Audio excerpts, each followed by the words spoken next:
This is episode 29. In episode 28, we had covered till verse 33 of chapter 4, and today we will cover verses 34 to 42, thereby concluding this chapter, which is also known as Gyana Yoga. Let's start off with the literal translations first, and then we will talk about some interesting things. Starting with verse 34, which is Tad Viddhi Pranipaten Pariprashnen Sevaya Updekshanti te jnanam jnaninas tattva darshana. God says, learn the truth by surrendering yourself to, by asking questions from, or by serving the wise and the knowledgeable. Inquire from them with reverence and render service unto them. Such an enlightened person can impart wisdom to you. So, there are three ways by which you can gain knowledge from the wise and the knowledgeable. That is, by surrendering, by asking questions, and by serving them. So that is verse 34, and then verse 35 is Yat gyatva na punah moham ev yasasi pandava yen bhutani asheshani drakshasi atmani athomai. God says, O Pandav, following this path, you will no longer fall into delusion. With this knowledge, you will be able to see all living beings in your soul, that is, see me. After knowing this, you will not fall into delusion and you will be able to see all living beings as well as me in your soul. This was verse 35, and verse 36 is Api chedasi papebhyah sarvebhyah pap kritamah sarvam gyan plavnevaiv vrijnam santarishyasi.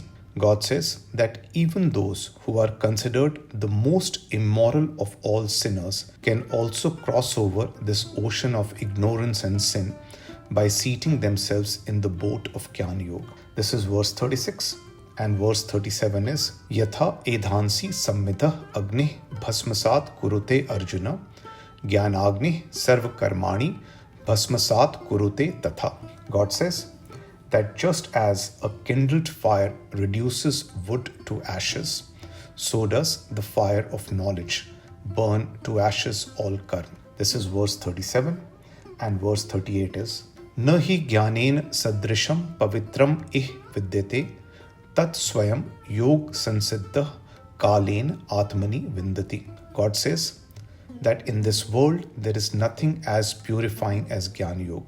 One who has attained purity of mind through prolonged practice of yoga receives such knowledge from within one's soul in due course of time. Verse 39 is Shraddhavan labhate jnanam tatparam sanyatendriya jnanam labdhva param shantim achiren adhigachati.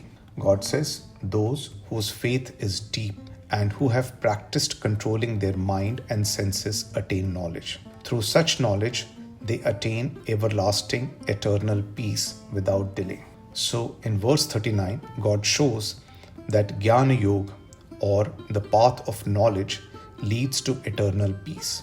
Then, in verse 40, God says, Agyah cha ashraddhanah cha sanchayatma vinashyati na ayam loko asti na paro na sukham sanchayatmanah. God says, persons who possess neither faith nor knowledge and who are of a doubting nature suffer a downfall. For the skeptical souls, there is no happiness, either in this world or the next. Again, in verses 39 and 40, God talks about not possessing knowledge, having a doubting nature, and not having faith. In some ways, with knowledge, faith is also required. We have said in the past that faith or belief is a necessary condition, but not a sufficient condition. So knowledge is necessary, but if belief is missing, then the journey to eternal peace becomes extremely difficult. Then verse 41 is Yog sanyast karmanam jnana sanchinna sanshayam atmavantam na karmani nibandhanti dhananjaya.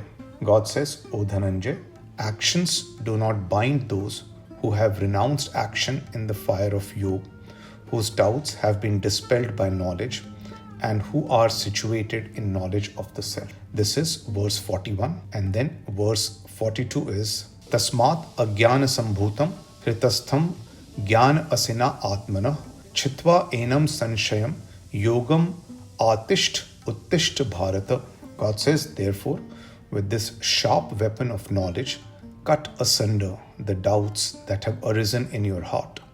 Situate yourself in yoga and, O Bharat, arise. That was verse 42 and the literal translation of all the verses.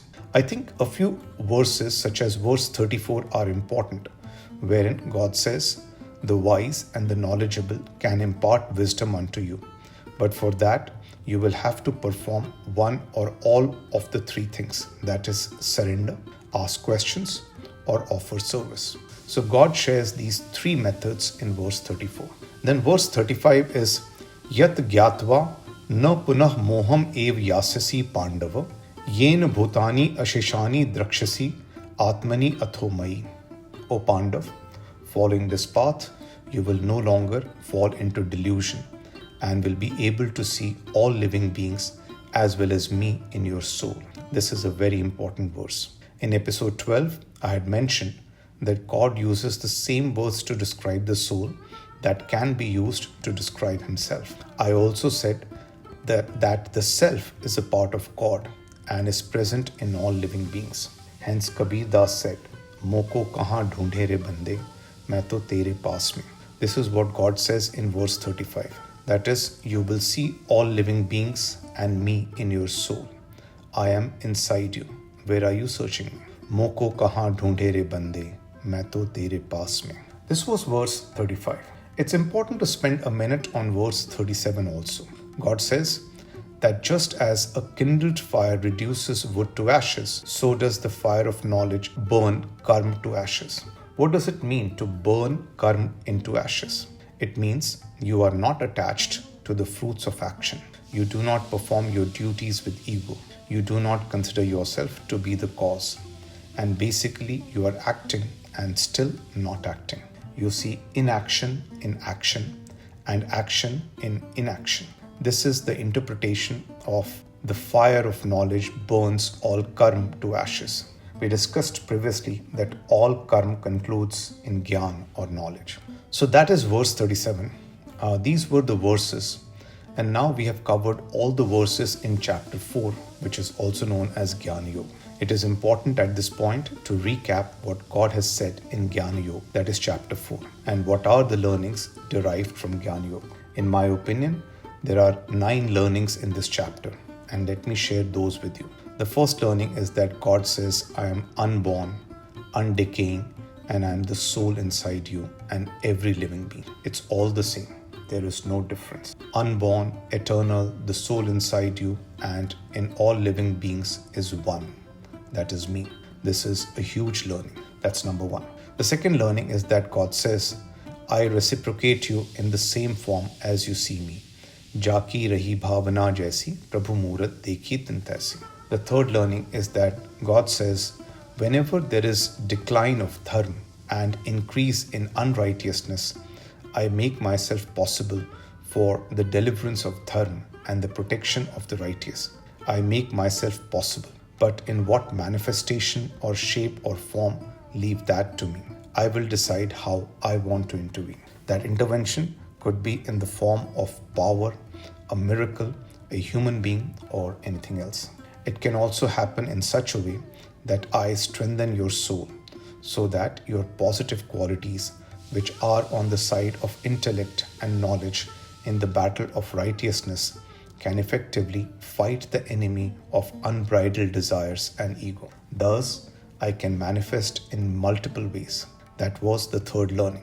The fourth learning is that the nature of karma is deep or complex. One who understands karma, vikarma and akarma, and who sees action in inaction and inaction in action is wise.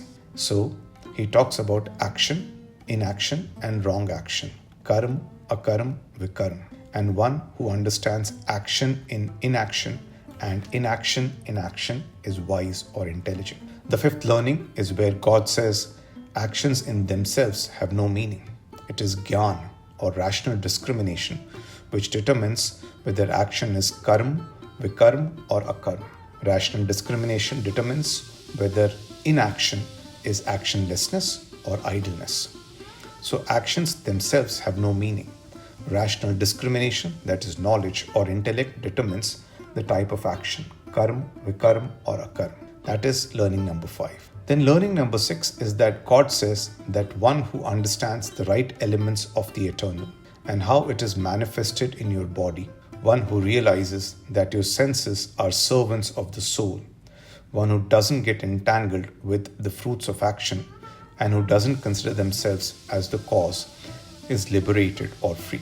Such a person merges with the eternal despite living in a body, and upon merging with the eternal in every introspection cycle, whenever the internal Sanjay asks a question, he continues to be in a state of eternal bliss and doesn't die and get born again. We are not talking about physical rebirth. He attains a state of eternal peace after the introspection cycle. This is learning number 6. Learning 7 is that yajna means renunciation and the action in which you renounce ego, senses, attachment to the fruits of action, and the concept of the doer. And yajna of knowledge is superior to any yajna of material offerings. This is the reason you should perform action along with yoga, with objectives of dharma, with perseverance, rational discrimination, principles, and skills, and by controlling your senses. Also, you should perform action without getting attached to the fruits of action and without considering yourself to be the doer, cause, or reason behind the action. That was learning 7. Learning 8 is that if you follow this method of action, then all your karma will conclude in knowledge. That is, Gyana Yoga and Karma Yoga will merge into one path to the eternal. This is learning number 8. Finally, learning number 9 is that to learn the truth or to achieve this knowledge, you should go to the wise and the knowledgeable and attain knowledge from them by surrendering yourself, asking questions, or serving them.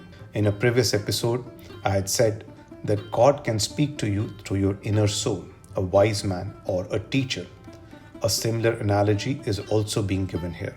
These are the 9 learnings of chapter 4. And if you were to reflect on these learnings and the learnings of chapter 2 or 3, all of these are consistent. There is nothing in these learnings that may seem odd or out of place, and there is no mention of rituals or scriptures in it. God mentions simple and logical things, which is the eternal truth. We will conclude here as we have completed chapter 4.